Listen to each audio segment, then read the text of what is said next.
नमस्कार, जन उत्तराखंड में आप सभी का स्वागत है। मैं हूं आपके साथ स्फूर्ति सिंह। खबरों की शुरुआत करेंगे, लेकिन उससे पहले एक नजर हेडलाइंस पर। सीएम धामी के नेतृत्व को फिर मिली सराहना। शाह के बाद बीजेपी अध्यक्ष जेपी नड्डा ने की धामी की नेतृत्व की तारीफ। लिए गए निर्णयों पर थपथपाई पीठ।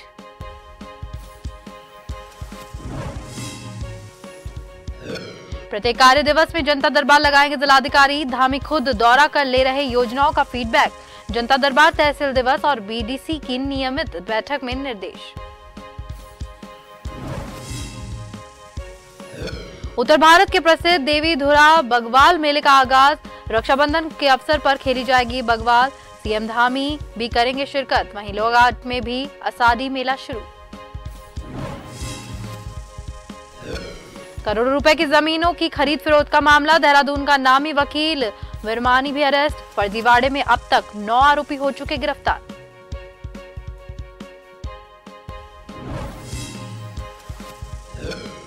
और 35वीं प्रांतीय खो खो कबड्डी प्रतियोगिता। कोटद्वार में प्रतियोगिता का समापन समारोह। विधानसभा अध्यक्ष ऋतु खंडूरी ने की शिरकत। विजेताओं को दी बधाई।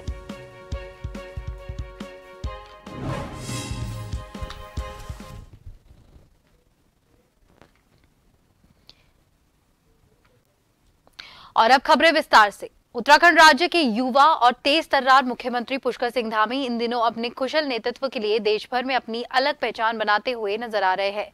केंद्रीय नेतृत्व भी राज्य हित में मुख्यमंत्री की तरफ से लिए गए निर्णय पर पीठ थपथपाते नजर आ रहे हैं। पीएम मोदी, गृह मंत्री अमित शाह के बाद अब पार्टी के राष्ट्रीय अध्यक्ष जेपी नड्डा ने भी सीएम धामी की पीठ थपथपाई और उनके कार्यों की प्रशंसा की। उत्तराखंड सरकार के मुखिया मुख्यमंत्री पुष्कर सिंह धामी जहां अपने कुशल नेतृत्व में जनहित के लिए निर्णय ले रहे हैं, वहीं विपक्षी दल उनके कार्यों को निर्णयों पर सवाल खड़े करते हुए नजर आ रहे हैं।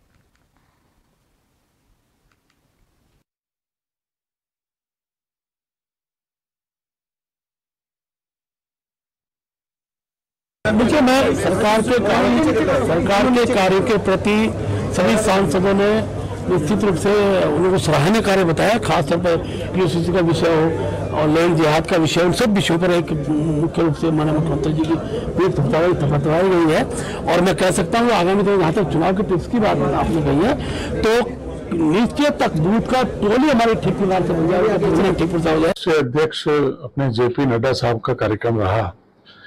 ये कार्यक्रम भारतीय जनता पार्टी के कार्यकर्ताओं के लिए और पार्टी के लिए बहुत ही अच्छा कार्यक्रम रहा। इससे कार्यकर्ताओं का मनोबल बढ़ा है, उनके अंदर नई ऊर्जा का संचार हुआ है, उनका जो मार्गदर्शन मिला है और पार्टी के विभिन्न कार्यक्रमों के बारे में उनके द्वारा जानकारी दी गई है। माननीय मुख्यमंत्री जी के साथ उनकी अलग से भी वार्ता भी हुई है। कोर कमेटी की बैठक में भी उन्होंने भाग लिया है और माननीय मुख्यमंत्री जी की उन्होंने सार्वजनिक रूप से भी प्रशंसा करी है, उनकी पीठ थपथपाई है कि उनके द्वारा जो ऐतिहासिक निर्णय लिए गए हैं, राज्य के लिए जो कानून बनाए गए हैं, चाहे वो धर्मांतरण कानून हो, चाहे नकल विरोधी कानून हो, और जो इस तरीके से महिलाओं को 36 आरक्षण दिया गया है, इसकी उन्होंने सराहना की है। तो आप अपने गृह जनपद में बैठकर सुन सकते थे, फिर उत्तराखंड का समय क्यों बर्बाद करना था? अगर मोदी जी को ही मक्खन लगाना था और यहाँ आकर आपने सारा समय मन की बात सुननी थी और फिर आधे समय आप मोदी जी की सुनते रहे, आधे समय आप अपने मन की बात सुनाते रहे। यहाँ उत्तराखंड की जनता चीखो पुकार करके क्या कहना चाहती है, यहाँ का बेरोजगार युवा क्या कहना चाहता है, यहाँ की महिलाएं, यहाँ के किसान क्या कहना चाहते हैं, उनकी किसी की आपने नहीं सुनी। सिर्फ अपने की ही बीच में आप रहे और अपनों की ही तारीफें और पीठ थपथपाना आप देखते रहे, लेकिन यहाँ की जनता की जो समस्याएं हैं उनसे तो आप रूबरू ही नहीं हुए। उत्तराखंड के पौड़ी जिले के अशासकीय स्कूल में शिक्षकों की नियुक्ति की जांच में गड़बड़ी और समर्थ पोर्टल न चलने के कारण बच्चों को भारी परेशानी उठानी पड़ रही है, जिसके बाद कांग्रेस प्रदेश प्रवक्ता गरिमा दसोनी ने शिक्षा विभाग की कार्यप्रणाली और शिक्षा मंत्री धन सिंह रावत पर भ्रष्टाचार के आरोप लगाए। उन्होंने कहा कि शिक्षा विभाग के कार्यप्रणाली के कारण बेरोजगार और प्रदेश के युवाओं को नौकरी के साथ साथ उच्च शिक्षा की बदहाली से भी जूझना पड़ रहा है। कांग्रेस के मंत्री पर सवाल उठाने के बाद भाजपा ने स्थिति भी स्पष्ट की। भाजपा प्रवक्ता बीरेंद्र बिष्ट ने कहा कि पौड़ी वाली गड़बड़ी में न सरकार का सीधा रोल नहीं है, वहीं प्रशासन कर्मचारी द्वारा ये गड़बड़ी करी गई है। वहीं कांग्रेस काल का हवाला देते हुए भाजपा ने कांग्रेस को भ्रष्ट पार्टी बताया।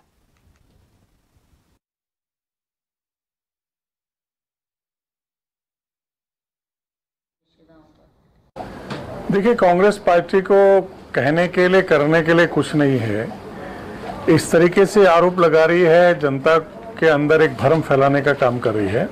जनता जानती है कि भ्रष्टाचार की जो जननी है वो कांग्रेस पार्टी रही है और कांग्रेस पार्टी के समय लोगों ने भ्रष्टाचार को देखा भी है और झेला भी है। जहां तक पौड़ी में अशासकीय विद्यालयों का प्रश्न है, वहां जो गड़बड़ी हुई है नीतियों में, उसमें एडी हिल ने जो उसको पकड़ा है, उन्होंने कहा इसमें गड़बड़ी हुई है।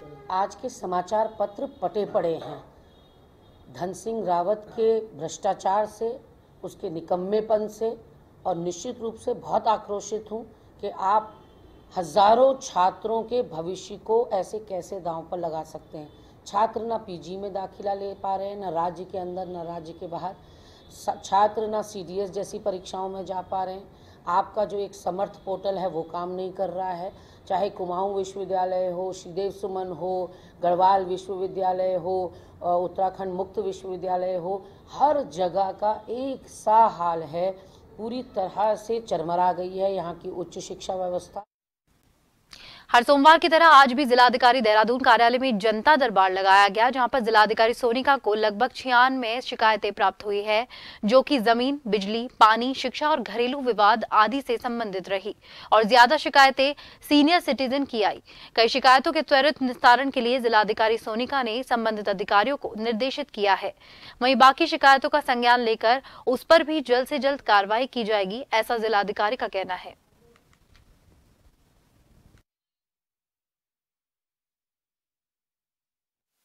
करीबन 86 प्लस हमारे पास शिकायतें आई हैं और ज़्यादातर शिकायतें लैंड से जैसे होती हैं हर बार, और लेकिन उसके अलावा जो मेजरली आज शिकायतें देखने में आई हैं वो सीनियर सिटीजन्स की आई हैं। काफ़ी मात्रा में यहाँ पे सीनियर सिटीजन्स आए हैं जिनकी घरेलू किसी वजह से उनकी शिकायतें आई हुई हैं और हमने कंसर्न एसडीएम को बोल दिया है, क्योंकि वो भरण पोषण भी वही देखते हैं, तो एसडीएम्स उसको एक बार पर्सनली देख लें कि इश्यूज़ क्या हैं और उसे रिजॉल्व करें।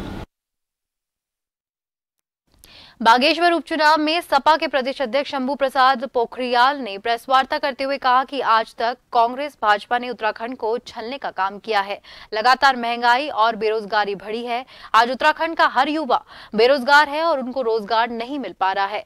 उन्होंने कहा कि उपचुनाव में उनके द्वारा जिले में लगातार प्रचार प्रसार किया जा रहा है। जनता के बीच जाकर उनको सपा के पक्ष में वोट करने की अपील कर रहे हैं। उन्होंने कहा कि अगर सपा का विधायक बनता है तो बेरोजगारी, महंगाई से लोगों को राहत दिलाने का काम किया जाएगा।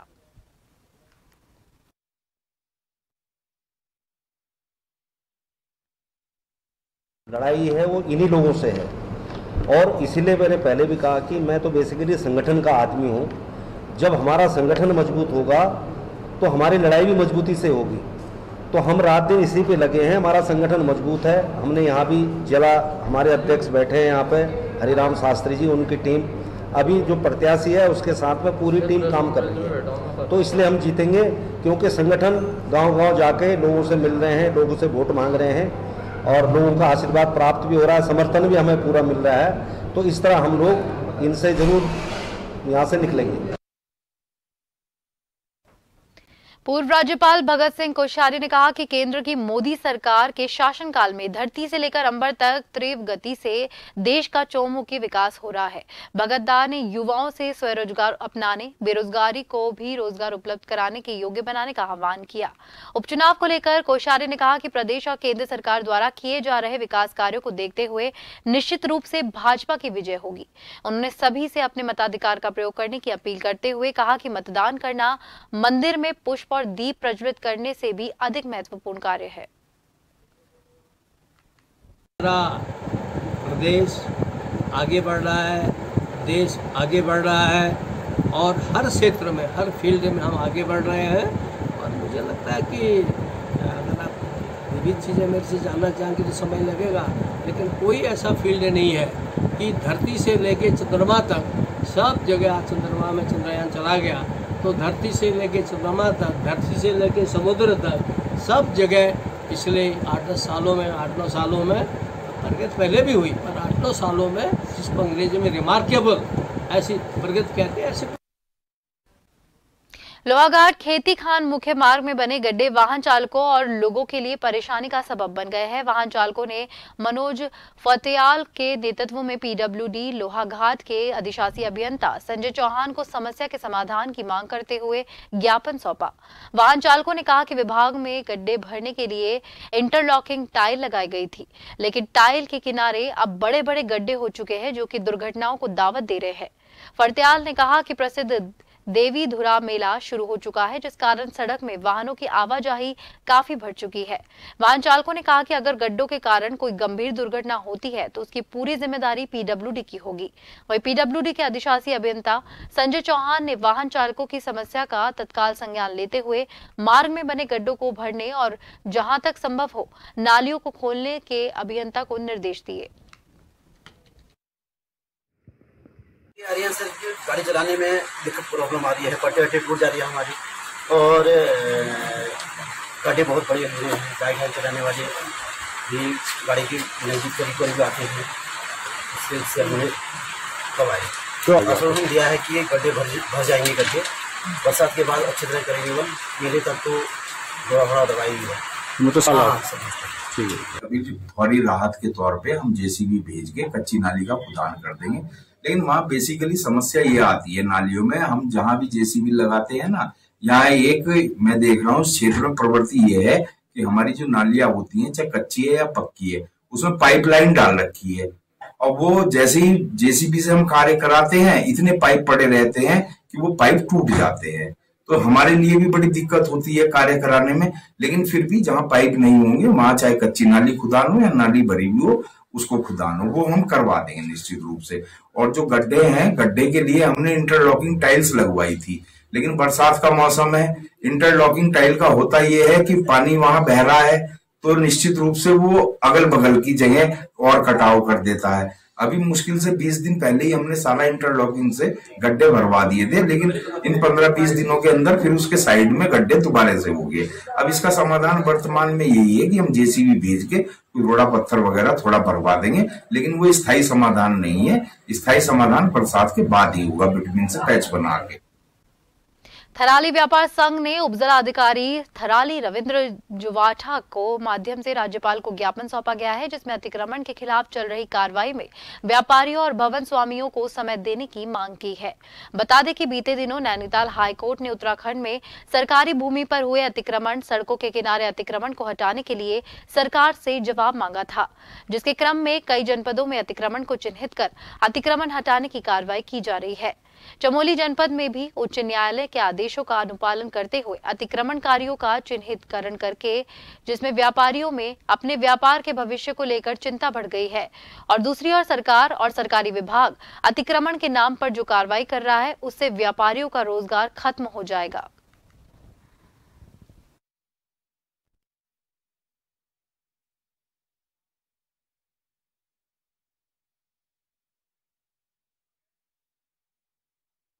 हमारा ये कहना है कि थराली का जो बाज़ार है, लगभग हमारे जो दुकानदार हैं यहाँ पे लगभग 60-70 सालों की पीढ़ियों से यहाँ पे दुकानदारी कर रहे हैं। अब कह रहे हैं कि भाई अतिक्रमण है, हटाना है, ये है, तो भाई एक तरफ कह रहे हैं कि भाई पलायन रोकना है, पहाड़ों से पलायन रोकना है, पहाड़ों में लोग रहें, ये रहें, ऐसे कर दुकान हटा दें, दुकानदारों को हटाएं, तो कहाँ पलायन नहीं होगा, भाई लोग जाएंगे। आज हम सभी थराली बाजार के व्यापारी एसडीएम महोदय के माध्यम से ज्ञापन माननीय राज्यपाल महोदय उत्तराखंड को देकर आए हैं, जिसमें कि हमारी मांगें हैं कि जो सरकार आज अतिक्रमण के नाम पर, हाईकोर्ट के नाम पर अवैध अतिक्रमण ध्वस्त करने की बात कर रही है, तो थराली में ये स्थिति आ गई है कि प्रत्येक व्यापारी जो है कि डर और भय के माहौल में जी रहा है, क्योंकि सरकार सीधे ही जेसीबी इत्यादि मशीनें ला के जो है कि लोगों के निर्माण ध्वस्त करने पर लगी है, जबकि हम 100 सालों से 50, 60, 70 सालों से यहाँ पे हम लोग रह रहे हैं, हमारी दुकानें हैं, हमारी मकान हैं। तो इस तरीके का हमारा सीधे सरकार को यही ज्ञापन दिया हमने कि भाई हमारी रोजी रोटी की व्यवस्था पहले की जाए, बाद में अतिक्रमण। खबरों का सिलसिला यूं ही जारी रहेगा। फिलहाल वक्त हो गया है एक ब्रेक का।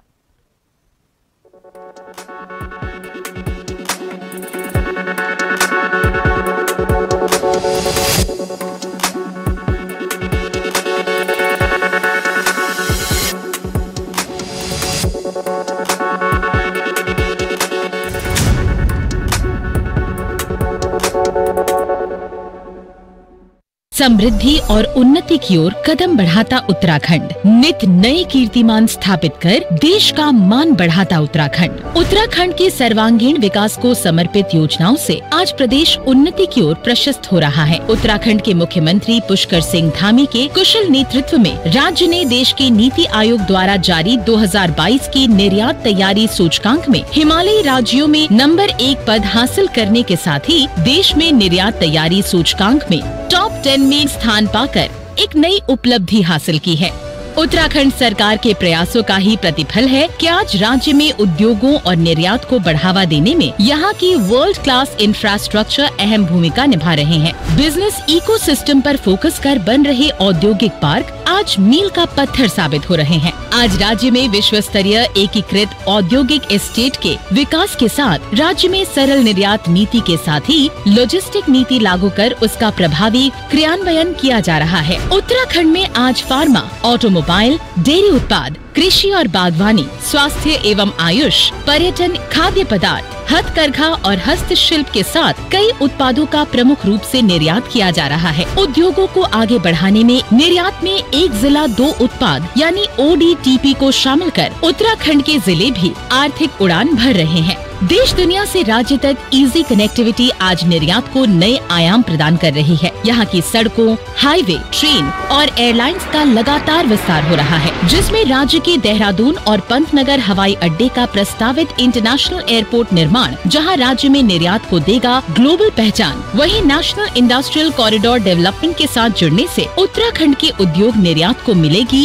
एक नई उड़ान। औद्योगिक नवनिर्माण से सशक्त समृद्ध बन मिली राज्य को नई पहचान। देश के निर्यात तैयारी सूचकांक में नंबर 1 बन उत्तराखंड को मिला सम्मान।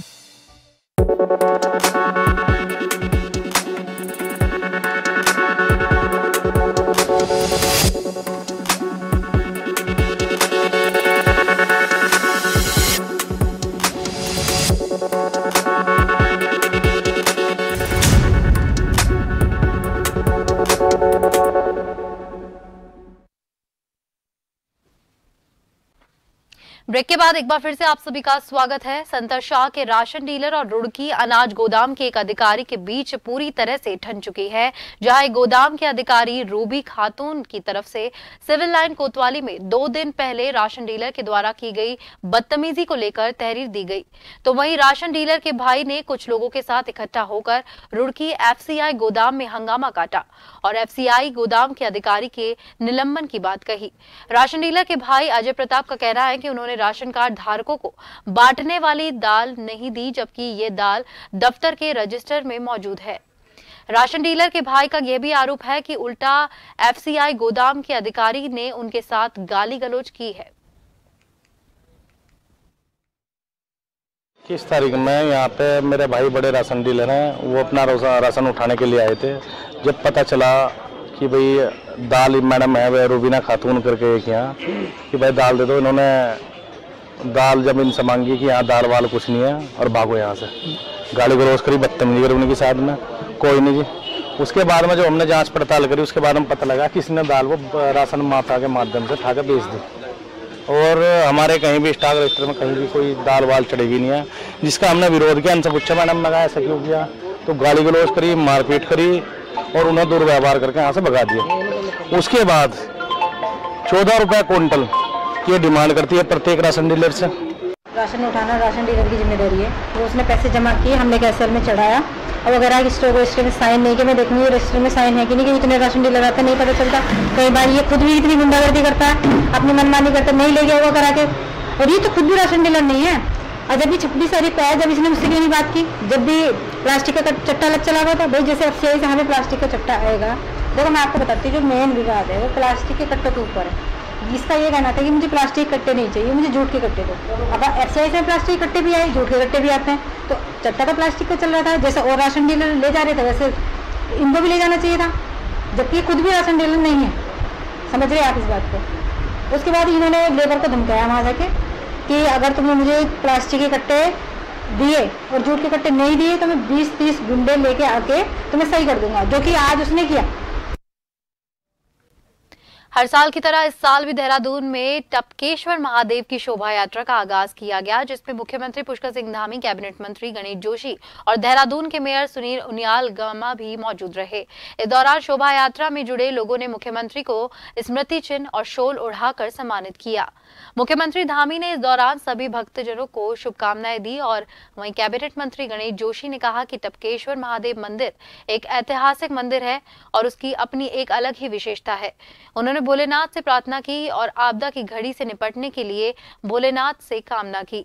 वहीं स्वामी जी ने सभी का अभिनंदन करते हुए मुख्यमंत्री और अन्य लोगों का आभार प्रकट किया।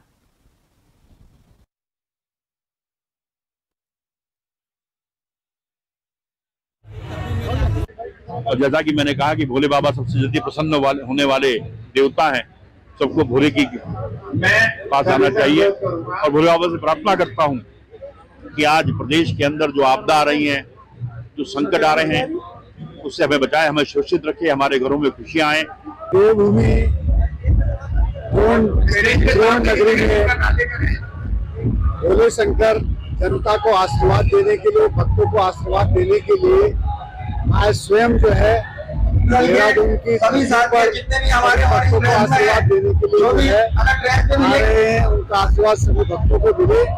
और ये जो शोभा यात्रा है, ये हमारे उत्तराखंड की जो हमारा टपकेश्वर महादेव है, महादेव की बनी रहे।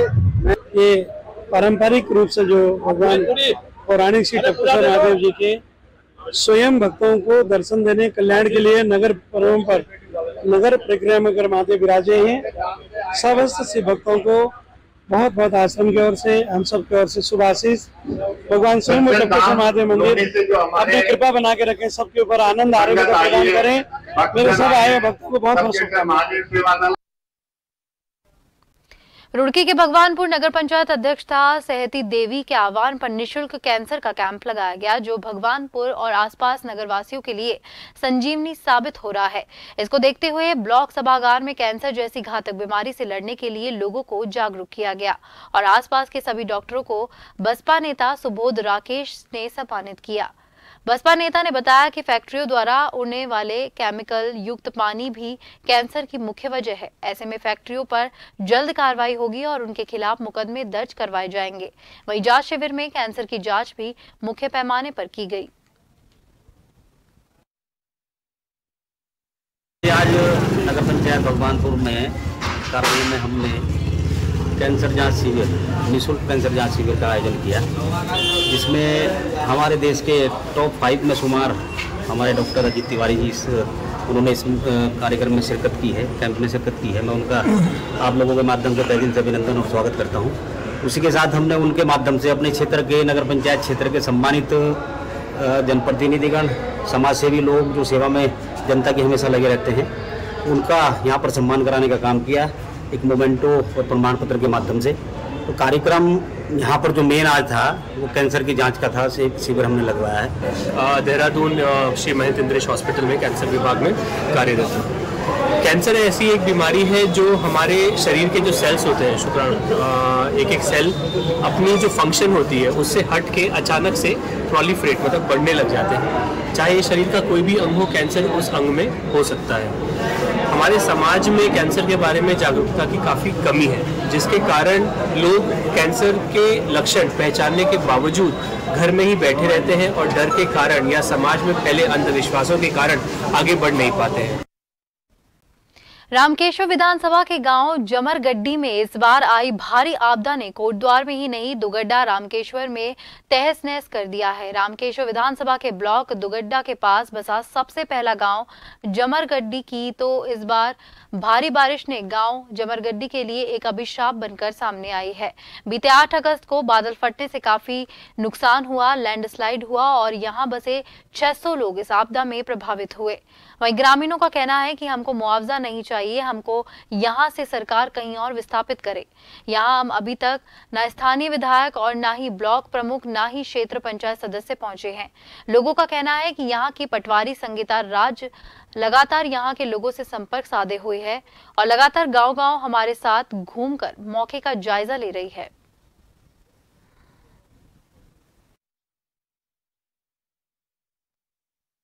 वर्तमान स्थिति वही है कि भूस्खलन की चपेट में है पूरा एरिया, जो है अधिकतर एरिया मतलब ग्राम सभा जमरगड्डी का। ज़्यादातर जो प्रभावित एरिया है वो है सुनारी, तो वहाँ पे लोगों के घर जो हैं पूरे ढह रहे हैं, है ना। पैतृक मकान है लोगों के। कुछ लोगों को हम लोगों ने राजकीय प्राथमिक विद्यालय जमरगड्डी में शिफ्ट करा हुआ है वहाँ के परिवारों को। उसके अलावा एक गाजा तोक है, वहाँ पे भी बहुत मलबा आने से खेतों को काफ़ी नुकसान पहुँचा और हो सकता है कि थोड़ा और अगर बारिश हो जाती तो अगल बगल के घरों को भी नुकसान हो सकता था। सर देखिए, हमारे ग्राम सभा में पहले तो कहीं जाने के लिए रास्ते नहीं है, सभी रास्ते क्षतिग्रस्त हो रखे हैं और गांव में लोगों के खेतों में भी भूस्खलन बहुत सारा हो रखा है। हम लोग एक दूसरे के घर नहीं जा पा रहे, रास्ते बिल्कुल क्षतिग्रस्त हो रखे। हमने 17 तारीख को अपनी ग्राम सभा की बैठक रखी थी, जिसके माध्यम से सभी ग्रामवासियों के समस्त उससे हमने सभी मतलब हमने लेटर बनाए। विधायक जी के लिए भी लेटर बना रखा है, मुख्यमंत्री जी के लिए भी लेटर बना रखा है और डीएम सर के लिए भी लेटर बना रखा है कि हमारे ग्राम सभा के विस्थापन के लिए हमें कहीं सुरक्षित रहने के लिए स्थान दिया जाए। हमारी मांग है जी यहाँ से जी मतलब जमीन मुआवजा नहीं चाहे हमें, यहाँ से मतलब दूसरी जगह मतलब प्रशासन किया जाए हमें, वहीं हमने अपना जीवन सुखी शांति से जी रहे हैं। यहाँ रात को नींद नहीं आती, मेरे छोटे बच्चे रात को हम कई बार बाहर आते हैं दिन तोड़ लेके, कभी कभी लाइट भी नहीं होती तो तभी फोन की लाइट से ही बाहर देखते थे।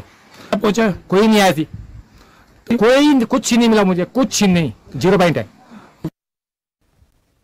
Dehradun survey of India stadium में उत्तराखंड के कैबिनेट मंत्री गणेश जोशी ने रक्षाबंधन कार्यक्रम का आयोजन किया। कार्यक्रम में मुख्य अतिथि के तौर पर पद्मश्री और पद्म भूषण सम्मानित अनिल प्रकाश जोशी भी पहुंचे। वरिष्ठ अतिथि के तौर पर टपकेश्वर महादेव मंदिर से महंत कृष्णागिरी जी महाराज और भाजपा महिला मोर्चा की प्रदेश अध्यक्ष आशा नोटियाल भी उपस्थित रही। कार्यक्रम के दौरान हजारों की संख्या में मातृशक्तियों ने पहुंचकर कार्यक्रम को भव्य बनाया। वहीं इसी दौरान रंगारंग प्रस्तुतियां भी आयोजित की गई।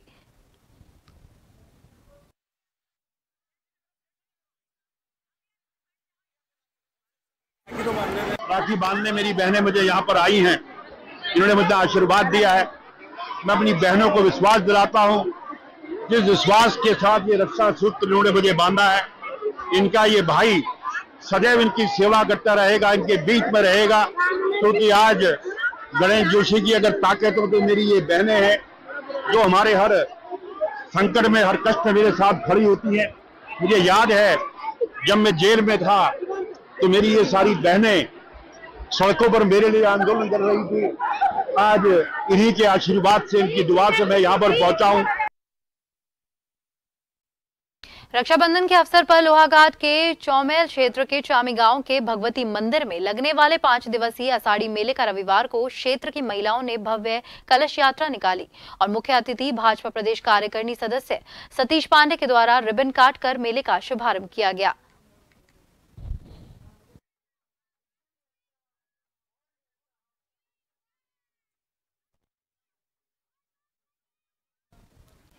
और इसी के साथ जन उत्तराखंड में फिलहाल के लिए इतना ही। मुझे दीजिए इजाजत। नमस्कार।